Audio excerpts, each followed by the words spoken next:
You won't believe the chilling story that rocked the peaceful town of Wadsworth, Ohio, and left everyone questioning how such a nightmare could unfold right under their noses. Imagine a community where everyone knows each other, where doors are left unlocked and neighbors greet you with a smile. Now, picture this idyllic setting shattered by the unthinkable actions of a seemingly ordinary teenager. Gavin Ramsey, at just 17 years old, committed a crime so heinous, it defied all expectations and shattered the illusion of safety. What could drive a young boy from a respected family to meticulously plan and execute such a brutal act? Prepare to delve into a tale that not only uncovers the dark secrets hidden in plain sight, but also challenges everything you thought you knew about your own neighbors. This isn't just another crime story. It's a disturbing exploration of the human psyche and a stark reminder that evil can lurk behind the most innocent faces. As we unravel the details of Gavin's meticulous planning, his chilling confession, and the shocking aftermath, you'll find yourself questioning the very fabric of community trust and safety. Stay with us as we reveal the red flags everyone missed, the chilling details of the crime, and the haunting realization that this tragedy could have been prevented. This is a story of shocking twists, unsettling truths, and the urgent need for vigilance in our everyday lives. You won't want to miss a single moment of this gripping narrative. Buckle up, because what you're about to hear will change the way you see the world around you. Welcome to Spooky Stories. I'm Milo, your guide through the chilling and the unknown. Here, we dive into terrifying tales that will keep you on the edge of your seat. Join our community of thrill seekers, and let's explore the darkness together. It was a quiet night in Wadsworth, Ohio, the kind where the silence itself seems to settle over the streets like a heavy blanket. I was on my usual patrol, driving slowly through the dimly lit neighborhoods when the call came in. Possible disturbance at 254 Elm Street, the dispatcher said, her voice tinged with a sense of urgency that immediately put me on edge. I knew Elm Street well. It was home to Margaret Douglas, a 98-year-old widow beloved by the community. As I pulled up to the house, an eerie feeling crept over me. The front door was ajar, a thin sliver of darkness cutting through the porch light. I stepped out of my car, my hand instinctively moving to rest on the handle of my flashlight. Pushing the door open further, I called out, "Mrs. Douglas? It's Officer Turner. Are you all right?" No response. The house was unnervingly silent. Inside, the house was a time capsule of a bygone era, filled with antique furniture and the faint smell of lavender. It was then that I saw her. Margaret Douglas lay motionless on the living room floor, a sight so jarring it took me a moment to process. Her fragile body was contorted in a way that no natural sleep would allow, and the signs of struggle were evident. Blood had seeped into the plush carpet, creating a stark contrast to the otherwise pristine room. I radioed for backup, my heart pounding in my chest like a relentless drum. The house was eerily quiet, a stark contrast to the chaos unfolding inside my mind. Each step I took seemed to echo unnaturally loud in the stillness of the night. The gravity of what lay before me began to sink in. This wasn't just a break-in gone wrong. The brutality and the methodical nature of the crime suggested a deeper, more malevolent intent. Margaret's lifeless body, positioned with a grotesque care, hinted at a level of premeditation and a chillingly personal vendetta.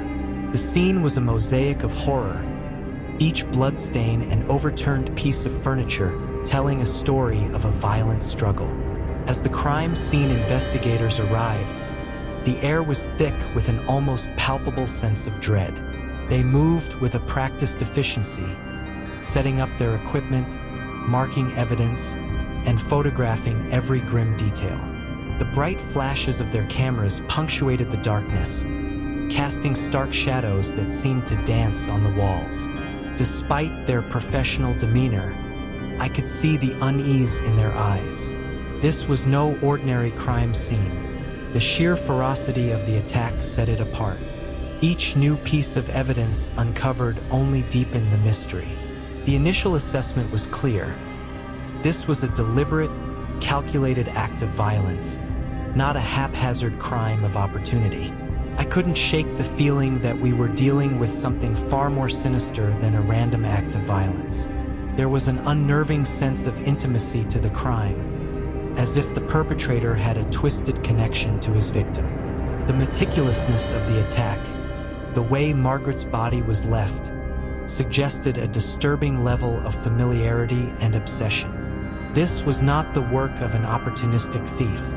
It was the calculated, remorseless act of someone driven by dark and personal motives. As the investigation progressed, it became increasingly clear that we were facing a kind of evil that was both rare and deeply unsettling, an evil that lurked beneath the surface of our seemingly peaceful community. The investigation eventually led us to a name that no one in the tight-knit community of Wadsworth wanted to believe: Gavin Ramsey. The very mention of his name sent ripples of shock and disbelief through the town. Gavin was just 17, a high school student who had always been on the quieter side. He was the kid who sat at the back of the classroom, head down, and rarely drew attention to himself. To most, he was just another teenager navigating the awkward years of adolescence. His demeanor was often described as distant, but never in a way that raised any serious alarms. He wasn't the type to get into trouble. There were no reports of fights or disciplinary issues.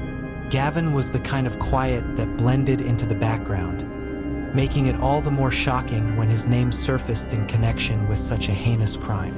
Gavin's family, the Ramseys, were pillars of the community. His parents, John and Sarah Ramsey, were active participants in local events, known for their warm smiles and willingness to lend a hand. John, a successful businessman, and Sarah, a dedicated volunteer, were deeply involved in making Wadsworth a better place.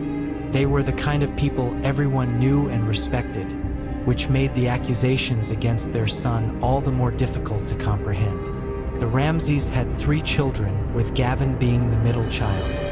His older sister was a star athlete, and his younger brother was the energetic kid always surrounded by friends. In contrast, Gavin's quiet nature and solitary tendencies seemed benign, just another quirk in an otherwise normal family dynamic. Despite his outwardly calm appearance, those who knew Gavin well, or thought they did, began to recall unsettling aspects of his personality. Gavin had always been drawn to the darker side of life.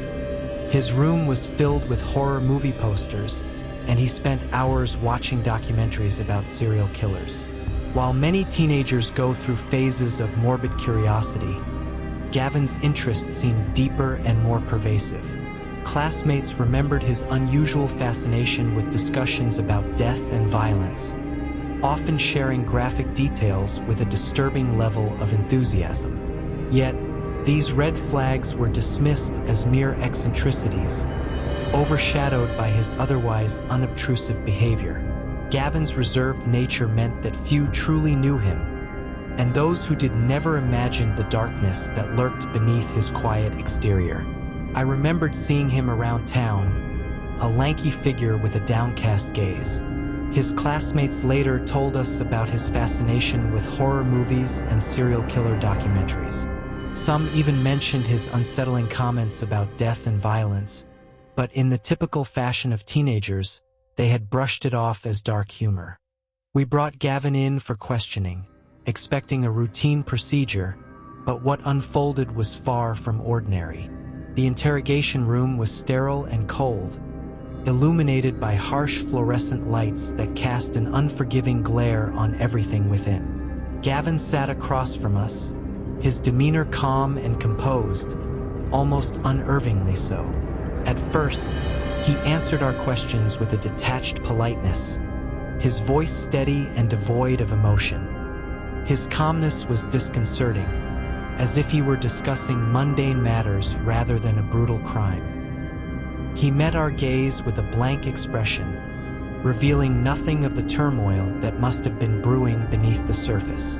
It was hard to reconcile this seemingly unremarkable teenager with the horrific acts he was suspected of committing. As the hours ticked by, the weight of the evidence we presented began to erode his stoic facade.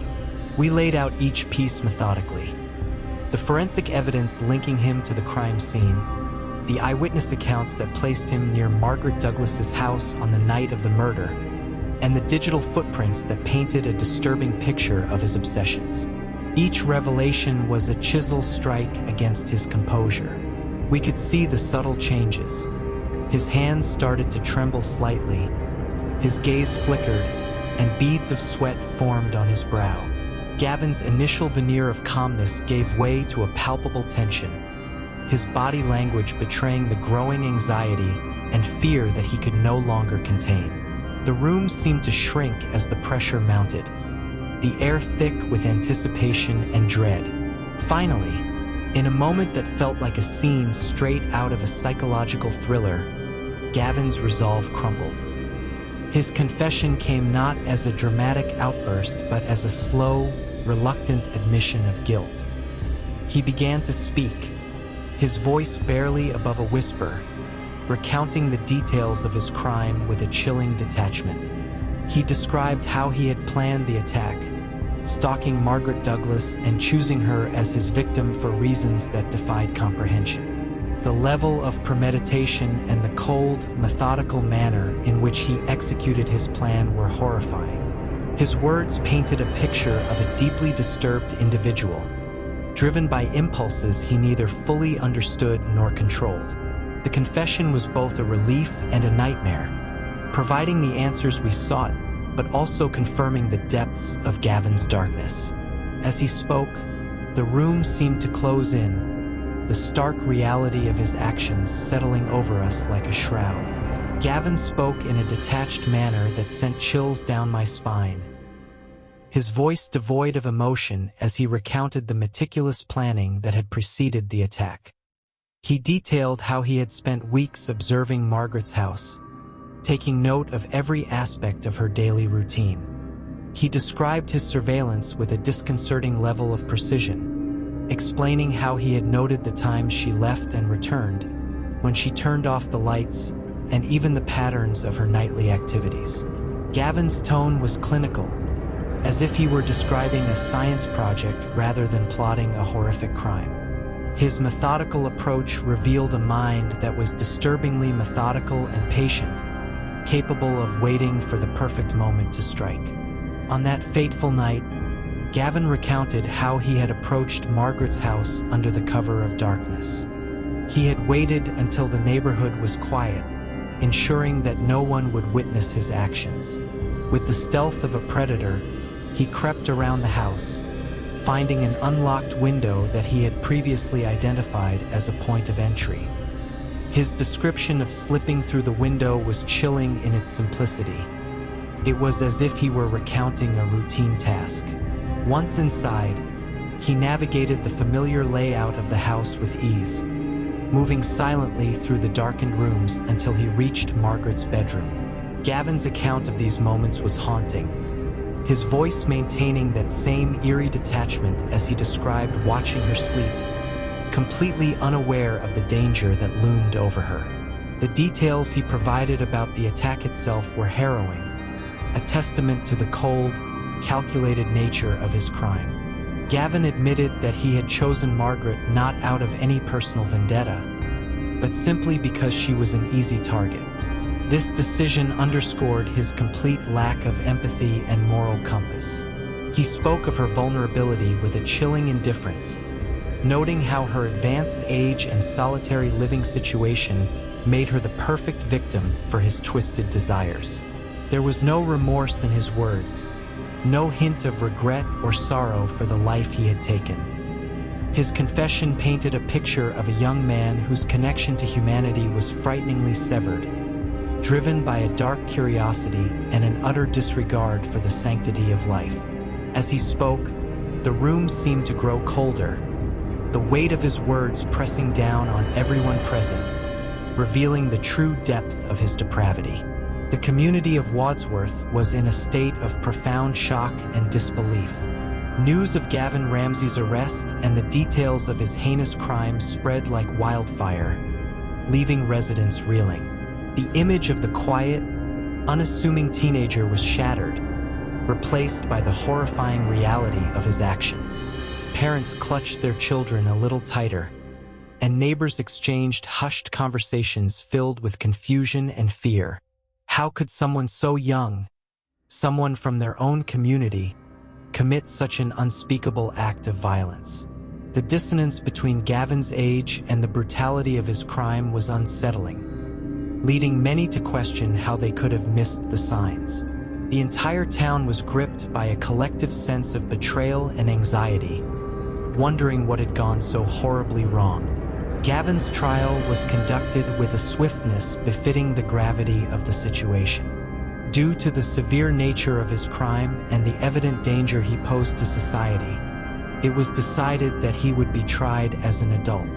The courtroom became a focal point for the community's anguish and anger. On the day of the trial, it was packed with townspeople, reporters, and family members, all eager to see justice served. The atmosphere was thick with a mix of emotions: anger at the senseless loss of Margaret Douglas, disbelief at the revelation of Gavin's dark side, and sorrow for both the victim and the perpetrator. The proceedings were tense. Each piece of evidence presented a painful reminder of the crime's brutality. Gavin's calm demeanor throughout the trial only added to the tension, as he remained detached and expressionless, seemingly unaffected by the gravity of the situation. When the verdict was finally announced, guilty of first-degree murder, the collective sigh of relief that swept through the courtroom was almost palpable. It was a moment of catharsis for the community, a reassurance that justice would be served. The judge handed down a sentence of life in prison without the possibility of parole, a decision that ensured Gavin Ramsey would never again walk the streets of Wadsworth. This sentence was a necessary measure to protect the community and to honor the memory of Margaret Douglas. As Gavin was led away in handcuffs, the weight of the moment hung heavily in the air. The residents of Wadsworth were left to grapple with the aftermath of the crime, the trial, and the profound impact it had on their sense of safety and trust. The trial's conclusion marked the end of a horrific chapter, but also served as a stark reminder of the dark potential that can lie hidden beneath a seemingly normal exterior. The aftermath of the case left a lasting scar on the town. Margaret Douglas's home, once a symbol of warmth and history, became a grim reminder of the tragedy.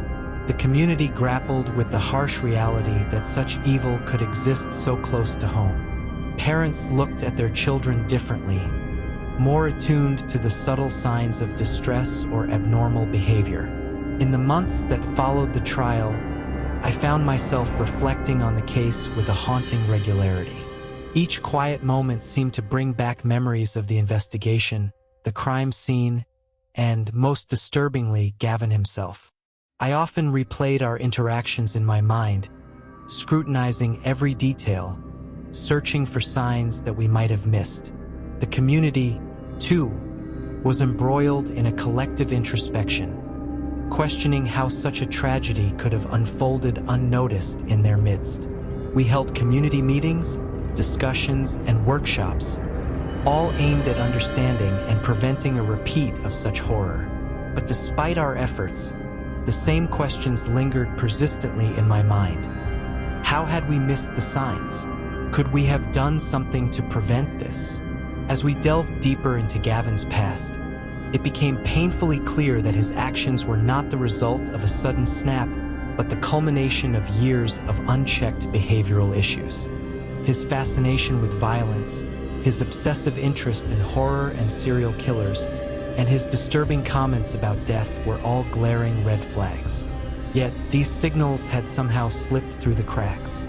Friends, teachers, and family members had noticed his odd behavior, but had either dismissed it as harmless or felt unsure of how to intervene. This lack of action wasn't due to negligence, but rather a profound underestimation of the potential danger lurking behind his quiet exterior.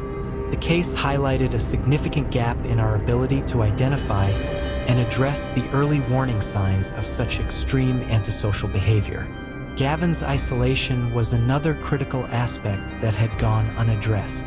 He spent most of his time alone, disconnected from his peers and community. This solitude allowed his dark thoughts to fester, unchecked and unchallenged. It became evident that his isolation was not just a personality trait, but a symptom of deeper psychological issues. In hindsight, it was clear that more proactive measures could have made a difference. Perhaps regular counseling sessions at school, more attentive parental guidance, or even a community awareness program about mental health. The tragedy underscored the urgent need for better mental health resources and intervention strategies, particularly for young people showing signs of distress. As these realizations sank in, they left a bitter taste of regret and a strong resolve to ensure that no other young person in Wadsworth would be allowed to fall through the cracks as Gavin had. The case also sparked important conversations about mental health. Schools implemented programs to better identify and support students who might be struggling. The community rallied to create a more robust support system, aiming to prevent another tragedy like this from ever occurring. As a police officer, you see many things that most people can't even imagine. But the case of Gavin Ramsey was different. It wasn't just the brutality of the crime or the shock of the community. It was the realization that evil can wear the most unassuming faces, that danger can lurk in the most unexpected places. Every time I drive past 254 Elm Street, I remember that night. I remember Margaret Douglas, a woman who deserved to live out her days in peace. And I remember Gavin Ramsey, a boy who, despite his outward normalcy, harbored a darkness that none of us saw coming. It's a haunting reminder of the fragility of safety and the ever-present need for vigilance and compassion in our communities. Meet Sarah. Like many of us, she used to dread bedtime, hours spent tossing and turning, waking up groggy and irritable, and worst of all, her relentless snoring that not only disturbed her sleep, but her partner's as well. Desperate for a solution, Sarah tried everything. New mattresses, white noise machines, even sleeping pills. Nothing worked until she discovered our breathing for sleep routine. One particularly frustrating night, Sarah stumbled upon an article about the power of breathing to improve sleep. Skeptical but willing to try anything, she read about our breathing for sleep routine. A simple, scientifically backed method designed to clear sinuses, enhance breathing, and eliminate oxygen blockades. It promised to guide users through a simple breathing routine for the best sleep of their lives. Intrigued, she decided to give it a shot. As she began the routine, Sarah immediately felt her sinuses clear. She followed the step-by-step guide, learning how to breathe deeply and correctly. Within minutes, she noticed a significant difference. Her breathing was smoother, more relaxed. That night, she fell asleep faster than she had in years and, incredibly, stayed asleep all night. One of the most astonishing benefits was the end of her snoring. The routine included a simple breathing hack that stopped her snoring in minutes. Sarah learned that her habit of mouth breathing was activating her survival mode, preventing her from achieving truly restful sleep. By switching to nasal breathing, she deactivated this mode and allowed her body to fully relax. The next morning, Sarah woke up feeling refreshed and rejuvenated. She couldn't remember the last time she felt so well rested. Her partner noticed the difference too. No more middle-of-the-night disruptions from her snoring. The transformation was remarkable, and Sarah knew she had found something special. Sarah's story is not unique. Many others have discovered the life-changing benefits of our breathing for sleep routine. Imagine falling asleep quickly, sleeping soundly through the night, and waking up feeling fully rested.